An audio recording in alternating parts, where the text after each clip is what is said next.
ছোট ছোট ভুল থেকে শিক্ষা নিতে শিখুন।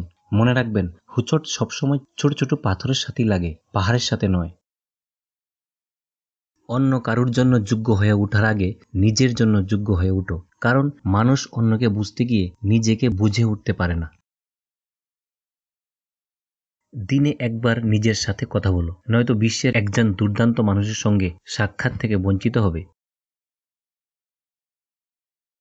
অহংকার অর্থবানের পরিচয় বহন করে, সংস্কার পরিবারের পরিচয় বহন করে, কথাবার্তা ও ব্যবহার ব্যক্তিগত পরিচয় বহন করে, দৃষ্টি ও স্পর্শ মানসিকতার পরিচয় বহন করে।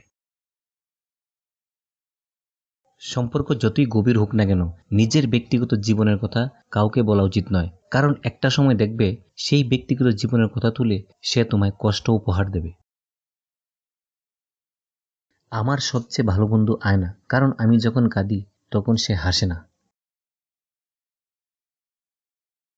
স্বপ্ন স্বপ্ন স্বপ্ন স্বপ্ন দেখে যেতে হবে, স্বপ্ন না দেখলে কাজ করা যায় না।